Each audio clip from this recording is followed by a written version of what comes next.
Listen, tomorrow morning, history gets made. Not next month, not next year, tomorrow.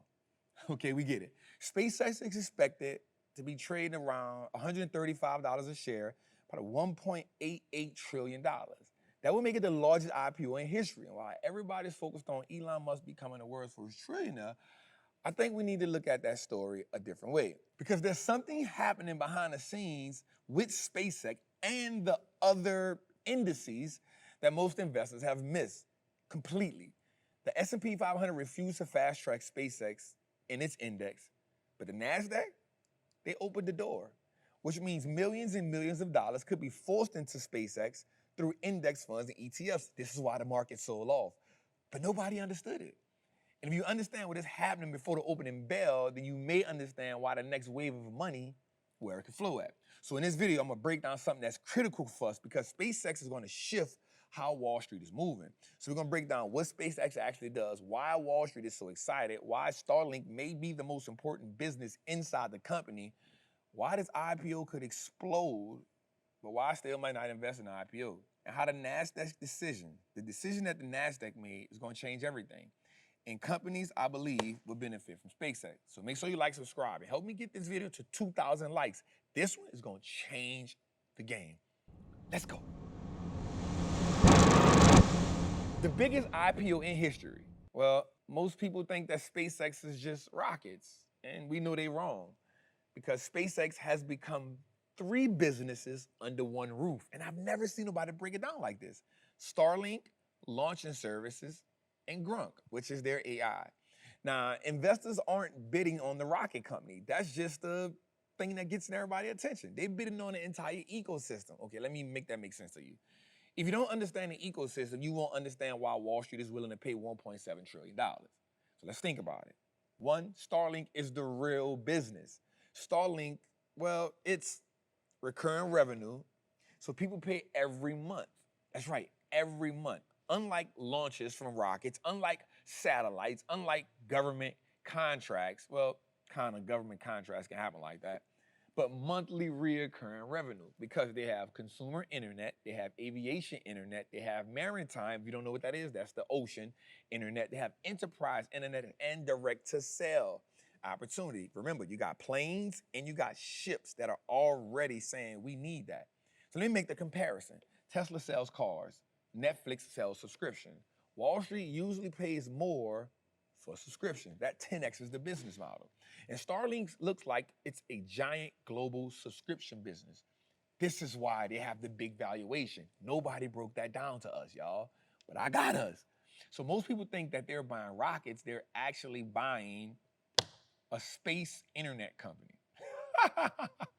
Now, then you have the launching business. So this business is where you launch. So they have the rockets launching into the infrastructure. That's the infrastructure part of the business, right? And then every satellite company needs access to space. So you have NASA, defense, commercial companies, telecom, research businesses. So that's a whole nother business model. I think before SpaceX, you launch a rocket and you throw it away. But after SpaceX, you launch it, and then it gets reused. So now you get cheaper access to space. This is why SpaceX will dominate the launching business. They're about 8 years ahead of Jeff Bezos with Blue Origin, because they just keep blowing everything up every time they try to do it. Then you have the Starship business. Now, this is where emotion really changes with this company. Starship isn't the business, Starship is the option. Starship is the dream. It's the moon, it's the Mars, it's space manufacturing, it's massive satellite development, it's deep space missions. That's the idea. Investors aren't paying what Starship is today. They're paying for what Starship may be tomorrow. This is where $1 trillion narratives are born. And Elon is the greatest at selling this story. And then you have the AI component and Grunk. Now think about it. Goldman Sachs came in and said that, hey, this revenue from AI could be 100 times more by 2030. 100 times more. This is where the story gets crazy. Because SpaceX isn't just about space and internet. Now it's space, internet, and artificial intelligence. This was the part of the business that investors were scared of because everybody said like the AI business is holding it down and everything is on what? The rockets and everything is on Starlink. Well, this changes the game. So now you got satellites, communication, defense, and autonomous systems. Now investors are buying multiple future trends in one stock. This is what makes SpaceX so important. Multiple different trends in one stock. Now, why did the S&P say no? Well, this to me is critical. A lot of people saw the headlines, but very few people understood them. Well, we're gonna break that down. So the S&P said, no, not yet. We don't know if you can be a part of this. But the Nasdaq, which is a business, said, come in. Of course we'll put you on here. So when a stock enters an index, funds that track those indexes may have to buy shares. Not because they love the company, not because they research it, but because the rules require them to. That's why investors are paying attention. This creates additional demand. This is why the market had sold off, right? Especially with only limited amount of shares available. And so we know Elon Musk has been on his roadshow trying to get investors in, but when the S&P said no, that was $18 billion that didn't get put into it. Well, now with the QQQ doing it, it is. Now, I personally believe the opening excitement could be massive. I personally believe demand could be massive. I personally believe that in the future, this will be one of the greatest stocks we've ever seen. But I also believe hype creates opportunity risk. So I'm not chasing the opening bell. I'm watching, I'm studying. I'm letting Wall Street fight over the first set of shares. Because sometimes the best opportunity is waiting on the excitement. But also, VTI, which is a broader index, they also have access. Now, they're doing it in 5 days. So the Nasdaq is doing it in 15 days. They're doing it in 5. And the biggest lesson is in SpaceX. The biggest lesson is understanding where the money coming from.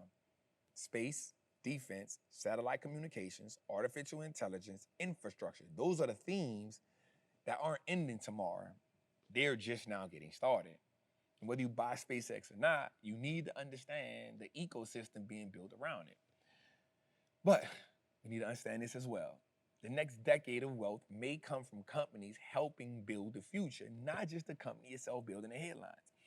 But if you want to get exposure to it, yes, we can invest in NASA ETF. Yes, we can invest in USO ETF, but also just know QQQ is going to have it, VTI is going to have it, and any of those will have it. Why? In 5 trading days, it'll be a part of VTI. In 15 trading days, it'll be a part of QQQ. They getting access to it. Why? They get paid for it. That's right. These indexes are companies. The S&P 500 is a company. Nasdaq is a company. VTI, those are companies that get paid to have those companies inside of the index. These companies bent their rules. So SpaceX said, okay, if you're not going to let me on the S&P 500, QQQ will, the Nasdaq will. And they bent their rules to do it. Now, I'm not mad because you want to be the one that has access to this phenomenal stock. And so this is why we saw the market shifting so many different ways, because investors wanted to make sure they got that. And I hope you helped that out, y'all. So I hope I broke that down to you. I hope you can explain it. I hope you feel what's going on. And I want us all to make money moving forward on this, y'all. But let's be calm a little bit. Let's let the big dogs fight. Let's sit back, because with Donald Trump in office, we're going to always get our opportunity. And I'm thinking the sweet spot, maybe somewhere around 115. I think that's going to be the sweet spot. It's your boy, the Wall Street Traveler, man. Make sure you like, make sure you subscribe. I didn't want to hold you up late. I didn't want to hold you up long. But let me know in the chat if you buying that SpaceX stock. Salute.